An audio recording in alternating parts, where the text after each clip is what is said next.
अवधेश के मिल्कीपुर उपचुनाव में बीजेपी ने बड़ी जीत हासिल की है। बीजेपी प्रत्याशी चंद्रभानु पासवान 60,000 से अधिक वोटों से जीते हैं। वहीं समाजवादी पार्टी के अजीत प्रसाद शुरू से ही पीछे रहे हैं। इस बीच सपा मुखिया अखिलेश यादव ने भी हार स्वीकार कर ली है। हालांकि उन्होंने अयोध्या पुलिस प्रशासन पर चुनाव में धांधली का आरोप लगाया है। ऐसे में ये जानते हैं कि कौन है चंद्रभानु पासवान, जिन्होंने मिल्कीपुर में बीजेपी का परचम लहराया है। आपको बता दें कि अयोध्या की मिल्कीपुर सीट पर हुए उपचुनाव के लिए बीजेपी ने पुराने धुरंधरों के बजाय नए चेहरे चंद्रभानु पासवान पर दांव खेला था। समाजवादी पार्टी पहले ही सांसद अवधेश प्रसाद के बेटे अजीत प्रसाद को यहां से प्रत्याशी घोषित कर चुकी है। अवधेश प्रसाद की तरह चंद्रभानु पासवान पासी समाज से आते हैं। वो रुदौली के परसौली गाँव के रहने वाले हैं। पेशे से वकील चंद्रभानु पासवान अयोध्या के रुदौली से 2 बार जिला पंचायत सदस्य रहे हैं। अभी उनकी पत्नी जिला पंचायत सदस्य हैं। चंद्रभानु बीजेपी की जिला इकाई में कार्य समिति के भी सदस्य हैं।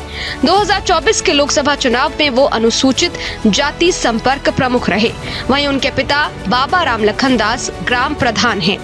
1986 में जन्मे चंद्रभानु पासवान का पूरा परिवार साड़ी के बिजनेस में सक्रिय है। वो सूरत के अलावा रुदौली में भी साड़ी का कारोबार करते हैं।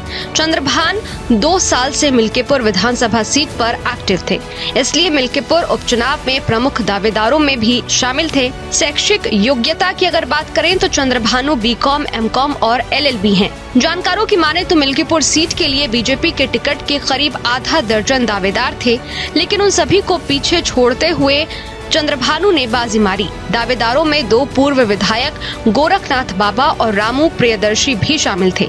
इनके अलावा उप परिवहन आयुक्त सुरेंद्र कुमार को भी टिकट का प्रबल दावेदार माना जा रहा था। दावेदारों में इसी तरह के और भी कई बड़े चेहरे शामिल थे।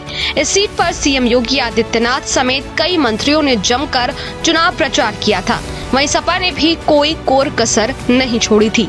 अखिलेश यादव, डिम्पल यादव समेत कई तमाम बड़े नेताओं ने अजीत प्रसाद के समर्थन में रैली और जनसभाएं की थी, लेकिन अंत में जीत बीजेपी के खाते में गई।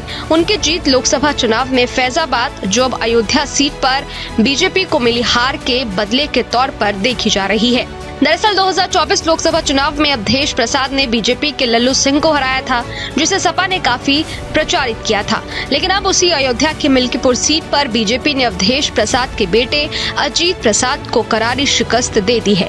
मालूम हो कि मिल्कीपुर में कुल मतदाताओं की संख्या 3,58,000 है। यहाँ सबसे अधिक अनुसूचित जाति और फिर पिछड़े वर्ग के वोटर हैं। मिल्कीपुर में अनुसूचित जाति वर्ग में पासी समाज और OBC वर्ग में यादव सबसे प्रभावी हैं। सपा के अवधेश प्रसाद 2022 के विधानसभा चुनाव में मिल्कीपुर में जीते थे। 2024 के लोकसभा चुनाव में अयोध्या सीट जीतकर सांसद बनने के बाद उन्हें विधायकी से इस्तीफा देना पड़ा था। इसी कारण यहाँ उपचुनाव की नौबत आई। इसी वजह से यहाँ उपचुनाव की नौबत आई। मैं मिल्कीपुर की सम्मानित देवतुल्य जनता के चरणों में प्रणाम करता हूँ।